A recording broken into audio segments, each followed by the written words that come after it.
রাজ্যের প্রতি কেন্দ্র সরকারের বঞ্চনার প্রতিবাদে রাজ্য তৃণমূল কংগ্রেসের ব্যবস্থাপনায় আগামী 10ই মার্চ কলকাতার ব্রিগেডে জনগর্জন সভার আয়োজন করা হয়েছে।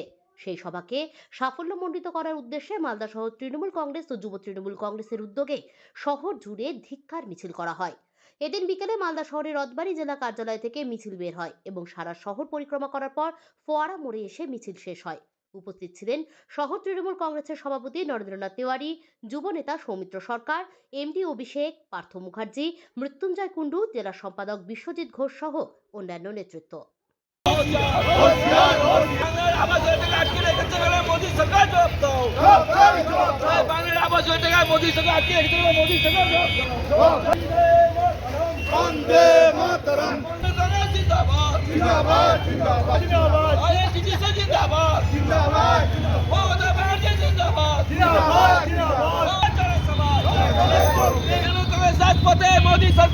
আজকে আমরা আপনারা জানেন যে আমাদের 10ই মার্চ আমাদের ব্রিগেডের যে সভা, সেই সভার প্রস্তুতি অনুযায়ী ইংরেজবাজার শহর তৃণমূল কংগ্রেস, আইনজীবী, যুব, মহিলা সবাইকে নিয়ে আমরা আমাদের প্রস্তাবিত মোড়ে একটা পথসভার আয়োজন করেছি। তারই সমর্থনে আমরা মিছিল করে যাচ্ছি।